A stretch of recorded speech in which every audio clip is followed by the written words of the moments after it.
Avant de plonger dans cette histoire incroyable, pensez à vous abonner à la chaîne et à activer la cloche. Ici, chaque récit a quelque chose à dire, et vous ne voudrez pas en manquer un seul. Au sein du prestigieux hôtel Whitmore, réputé pour son service impeccable et sa clientèle exigeante, la nouvelle directrice, Victoria Hartley, observait silencieusement. Depuis quelques semaines, elle avait remarqué des tensions inhabituelles parmi le personnel, rivalité, jugement rapide et parfois un manque de respect envers certains clients. Déterminée à comprendre la véritable dynamique de son équipe, Victoria prit une décision audacieuse, se faire passer pour une simple femme de ménage, sous le nom de Marie, vêtue d'un uniforme sobre et le visage masqué par un bonnet et des gants blancs. Personne dans l'hôtel ne devait savoir sa véritable identité. Dès ses premiers pas dans les couloirs, la réalité la frappa de plein fouet. Certains employés se moquaient ouvertement de son allure maladroite, critiquant ses gestes qu'ils jugeaient lents ou maladroits. D'autres murmuraient à voix basse, faisant des commentaires désobligeants sur ce qu'ils considéraient comme la naïveté ou l'incompétence de Marie. Victoria resta silencieuse, enregistrant chaque mot, chaque attitude. Chaque sarcasme, chaque regard condescendant révélait une vérité qu'elle n'avait jamais vue depuis son bureau. Ce qu'elle découvrait dépassait ses pires craintes. Certains membres du personnel, en position d'autorité, traitaient les collègues avec un mépris flagrant et parfois même de manière raciste ou injuste. Mais c'est lorsqu'elle entra dans la suite présidentielle pour nettoyer une salle laissée en désordre après le départ d'un client célèbre que le choc atteignit son paroxysme. Des membres de l'équipe, pensant qu'elle était juste une femme de ménage, commencèrent à se moquer de sa façon de plier les draps et de ranger les objets précieux. Ils ne se doutaient pas que celle qui l'humiliait était la directrice de l'hôtel elle-même. À ce moment précis, Victoria sut que ce déguisement ne serait pas qu'une simple expérience. Il allait révéler les véritables caractères, les petites cruautés et les préjugés cachés derrière les sourires polis de son personnel. Et elle savait aussi qu'une fois cette mascarade terminée, rien ne serait plus jamais comme avant.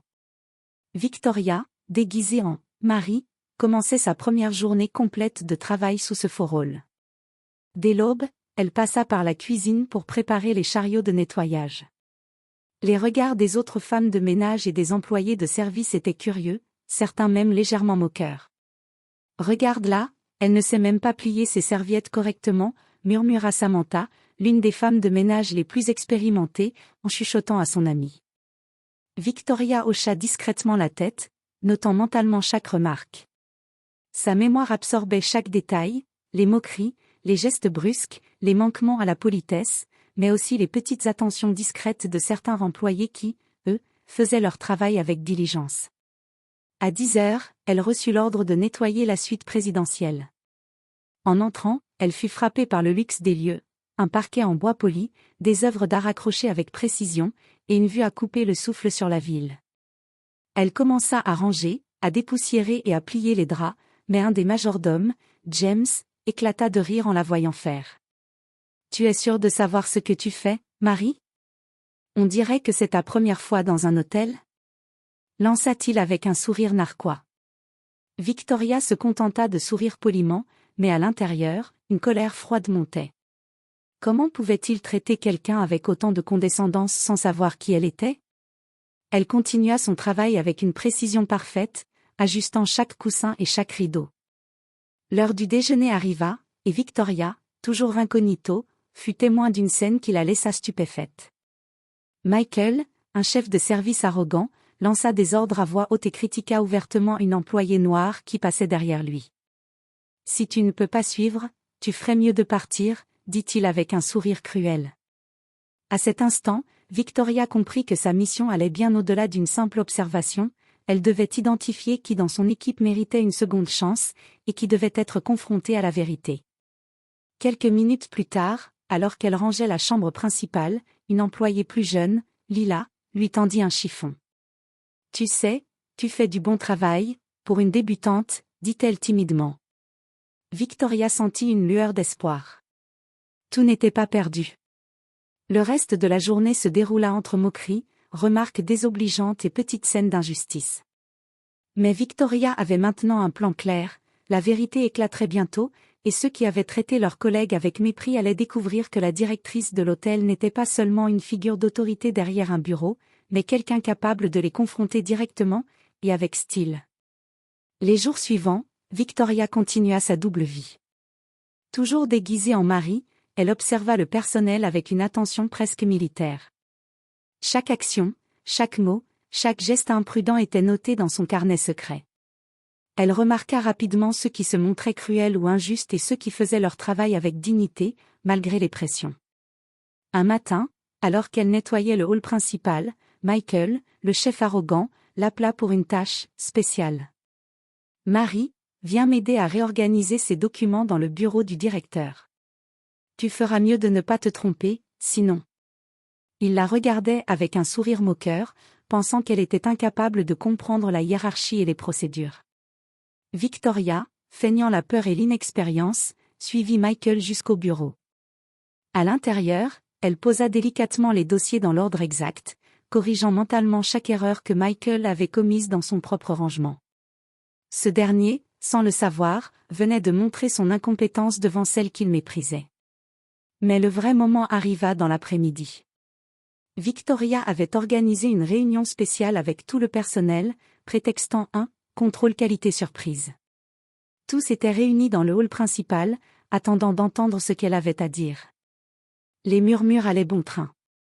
Certains étaient confiants, d'autres nerveux. Victoria entra, toujours déguisée, et demanda à Michael de présenter le travail de son équipe. Ce qu'il fit avec arrogance, se vantant des résultats et se moquant de Marie. Victoria se contenta de sourire, hochant la tête comme si elle écoutait attentivement. Puis vint le moment décisif. D'un geste sûr, Victoria retira son bonnet et ses gants, révélant son visage à tous. Le silence tomba instantanément. Le personnel recula, choqué. Je suppose que certains d'entre vous ont oublié une règle simple, ne jamais juger quelqu'un avant de connaître la vérité, dit Victoria, la voix calme mais ferme. Je ne suis pas Marie, la femme de ménage. Je suis Victoria Hartley, votre directrice. Et tout ce que vous venez de voir, vos moqueries, vos critiques, vos injustices a été noté. Michael pâlit, incapable de prononcer un mot. Samantha et quelques autres baissèrent les yeux, honteuses. Les employés les plus justes, comme Lila, échangèrent un regard de surprise mais aussi de respect. Victoria continua, certains d'entre vous vont être réprimandés. D'autres auront une seconde chance. Mais sachez ceci, dans cet hôtel, chacun mérite d'être traité avec respect, peu importe son rôle. Les réactions furent immédiates, murmures d'excuses, regards embarrassés, et un silence lourd de culpabilité. La mascarade avait rempli sa fonction, révélé la vraie nature de chacun. Victoria quitta ensuite la pièce, laissant son personnel méditer sur ce qu'il venait de vivre. Le choc était immense, mais nécessaire. Et pour certains, c'était le début d'une transformation profonde. Le lendemain de la révélation, l'hôtel Whitmore était loin d'être le même. Les employés qui avaient humilié Victoria ou qui avaient simplement fermé les yeux sur les injustices étaient nerveux, marchant sur des œufs à chaque interaction. Ceux qui avaient fait preuve de diligence et de respect, comme Lila et quelques autres, se tenaient droits, fiers d'avoir agi correctement malgré les moqueries passées. Victoria convoqua une réunion avec tous les chefs de service. Son ton était ferme mais juste. À partir d'aujourd'hui, l'hôtel Whitmore ne tolérera plus aucun comportement irrespectueux envers un collègue ou un client. Ceux qui ne peuvent pas suivre cette règle devront quitter l'équipe. Michael, encore rouge de honte, tenta de protester, mais « je fais toujours mon travail ». Victoria le regarda froidement. Le travail ne suffit pas. Le respect et l'intégrité sont aussi importants que vos compétences. Compris ? Elle continua en annonçant des changements précis. Chaque employé recevra une formation obligatoire sur le respect et le service client. Les évaluations de performance tiendraient compte de l'attitude et de la collaboration, pas seulement de la rapidité ou des résultats. Les employés les plus méritants seraient promus ou récompensés. Le message était clair, l'attitude était désormais aussi importante que le travail accompli. Dans les jours qui suivirent, Victoria surveilla discrètement les progrès. Certains, comme Michael et Samantha, étaient réticents au début, mais la pression et la présence attentive de la directrice les forcèrent à réfléchir à leur comportement. D'autres, comme Lila, furent rapidement promus à des postes de responsabilité, leur courage et leur honnêteté récompensés. Victoria prit aussi le temps de parler individuellement avec ceux qui avaient été humiliés ou maltraités. Elle les encouragea à ne pas laisser les expériences passées définir leur avenir et à saisir la seconde chance qui leur était offerte. Mais l'hôtel n'était pas encore totalement transformé. Victoria savait que certaines résistances allaient persister et que les véritables tests de caractère arriveraient lorsque des clients exigeants et des situations stressantes mettraient le personnel à l'épreuve. Et au fond, elle était prête. Sa mascarade de mari lui avait donné la preuve concrète que même les meilleurs hôtels ne sont jamais vraiment parfaits tant que le cœur des employés n'est pas juste. Quelques semaines après la révélation, l'hôtel Whitmore recevait un client très spécial, Monsieur Jonathan Reynolds, un magnate de l'industrie hôtelière internationale. Sa visite avait été annoncée comme un test critique pour l'équipe, car il était réputé pour être extrêmement exigeant et perfectionniste. Victoria, consciente que c'était le moment de vérité, observa en coulisses. Les employés, conscients que leur comportement passé pouvait encore être jugé, étaient tendus mais déterminés à montrer leur meilleur côté. Dans le hall, Michael se démenait pour anticiper chaque besoin, mais cette fois, sans arrogance ni moquerie. Samantha travaillait en silence, concentrée sur la perfection du service. Et Lila, désormais promue assistante chef de service, coordonnait l'équipe avec calme et efficacité, inspirant respect et confiance. Lorsque M. Reynolds entra, il fut accueilli par un personnel métamorphosé. Lila le conduisit à sa suite, Michael prépara la chambre avec précision, et Samantha supervisa le service avec diligence. Tout était impeccable. Après quelques heures, M. Reynolds se tourna vers Victoria, qui observait discrètement depuis le bureau. « Je n'ai jamais vu un hôtel aussi bien dirigé et un personnel aussi efficace et respectueux. Vos employés semblent non seulement compétents, mais aussi profondément engagés. Qui est responsable de cette transformation ?» Victoria entra dans la pièce, souriante. C'est une équipe qui a appris ce que signifiait le respect et la collaboration.